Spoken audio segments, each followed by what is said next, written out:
Hi friends, Hindi recorded channel में आप सभी का स्वागत है।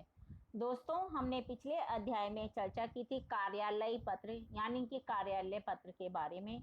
दोस्तों, किसी भी कार्यालय को कार्य को सुचारू रूप से चलाने के लिए पत्रों का आदान प्रदान आवश्यक है। आज भी जो पत्रों की उपयोगिता है वो कम नहीं हुई है। हमने पिछले अध्याय में चर्चा की थी कार्यालय पत्र क्या होते हैं, ये किस प्रकार से लिखे जाते हैं। साथ ही साथ हमने कार्यालय पत्र के विविध प्रकार जाने थे, शासनादेश, कार्यालय आदेश, ये सब के बारे में इनके नाम जाने थे।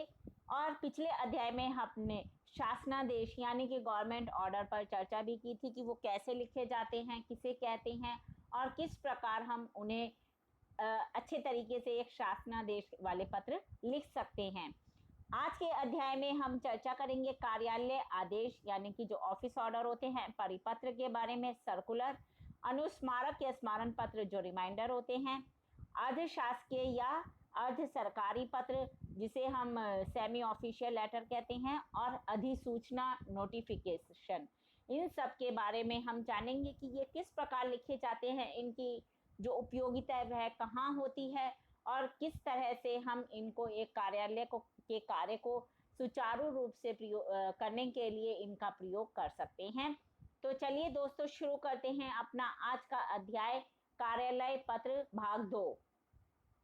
दोस्तों, कार्यालय आदेश कार्यालय पत्र जिसमें किसी मंत्रालय, विभाग एवं कार्यालय के कर्मचारियों को उनकी नियुक्ति, स्थायीकरण, स्थानांतरण, पदोन्नति, अवकाश स्वीकृति या अस्वीकृति आदि के विषय में आंतरिक प्रशासन संबंधी आदेश प्रसारित किए जाते हैं, उन्हें ही कार्यालय आदेश कहा जाता है। जब हम ये इस तरह का पत्र लिखते हैं तो उसे हमें लिखते वक्त क्या बातों का ध्यान रखना चाहिए, किन किन बातों की तरफ अपना ध्यान केंद्रित करना चाहिए, उसके बारे में चर्चा कर लेते हैं। सबसे पहले ऊपर बाईं ओर अन्य पत्रों की तरह प्रेषक और प्रेषित का नाम, पद, पता एवं संबोधन का प्रयोग इसमें नहीं होता है। दोस्तों, पिछले अध्याय में मैंने आपको बताया था प्रेषित का अर्थ है पत्र प्राप्त करने वाला। नीचे भवदीय, आपका विश्वास पात्र जैसा स्वनिर्देश भी इसमें नहीं होता। अंत में दाईं ओर प्रेषक के हस्ताक्षर और उसके पद का नाम रहता है।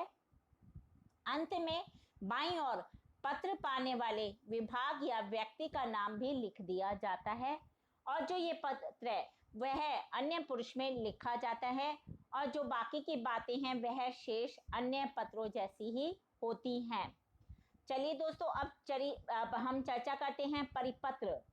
जिस पत्र के माध्यम से जब कोई एक सूचना, निर्देश या अनुदेश एक साथ ही अनेक मंत्रालयों, कार्यालयों, विभागों, अधिकारियों, कर्मचारियों तक भेजा जाता है, उस पत्र को हम परिपत्र कहते हैं। अब हम जानते हैं परिपत्र कैसे लिखते हैं।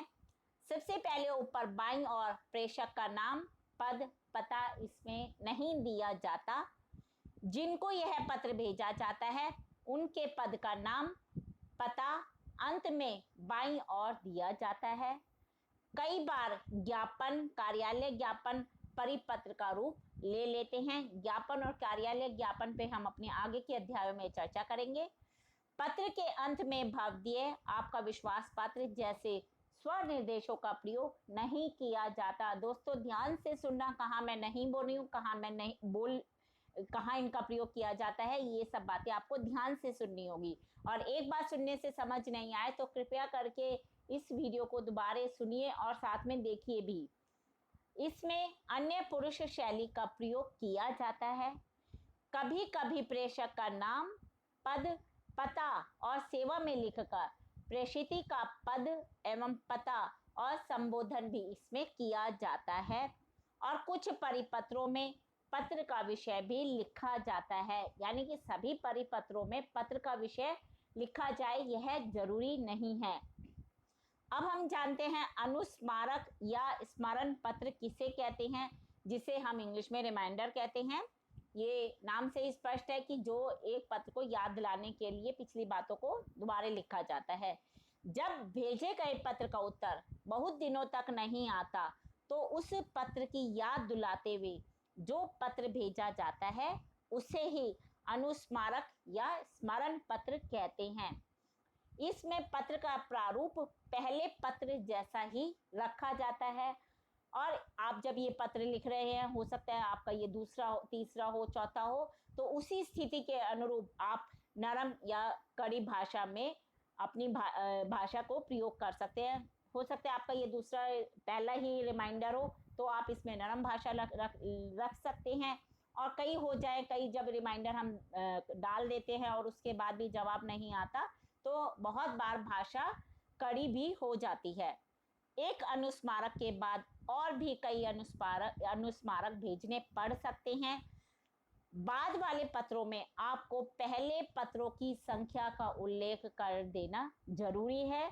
इसका आकार जो है वो सामान्य पत्रों की अपेक्षा काफी छोटा होता है, यानी कि जो आप रिमाइंडर या अनुस्मारक स्मरण पत्र भेज रहे हैं इनका आकार पहले के पत्रों की अपेक्षा छोटा होगा।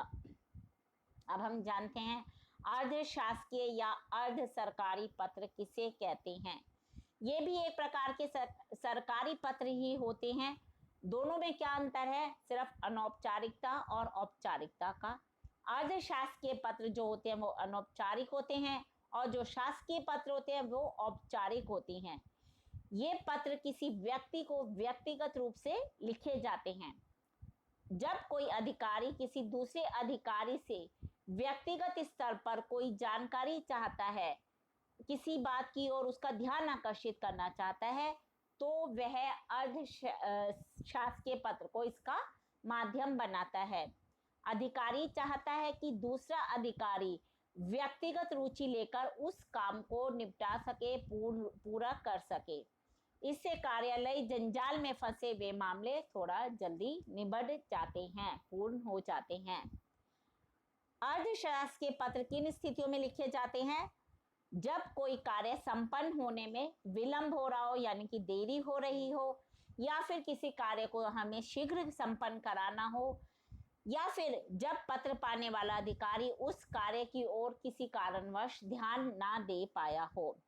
अब हम जानते हैं अर्धशासकीय पत्र लिखने की रीति कैसे लिखे जाते हैं। यह व्यक्तिगत और अनौपचारिक पत्र हैं। इसे एक अधिकारी व्यक्तिगत रूप से दूसरे अधिकारी को व्यक्तिगत नाम से लिखता और भेजता है। यह पत्र उत्तम पुरुष एक वचन यानी कि मैं शैली में लिखा जाता है। अर्धशासकीय पत्रों की भाषा आत्मीय और मैत्री भाव से युक्त होती है। संबोधन में आप प्रिया, श्री, प्रिय, श्रीयुत, जी आदि का प्रयोग होता है। इसमें ऊपर बाईं और प्रेषक का नाम, पद, पता लिखा रहता है और नीचे भेजने वाले का अधिकारी के केवल हस्ताक्षर होते हैं। पद, नाम, पता इसमें नहीं लिखा जाता। पत्र के अंत में नीचे दाईं और हस्ताक्षर के पूर्व स्वनिर्देश स्वरूप सद्भावी या फिर आपका भावनिष्ठ आदि लिखा जाता है। भवदीय जैसे औपचारिक शब्दों का इसमें कोई भी प्रयोग नहीं किया जाता।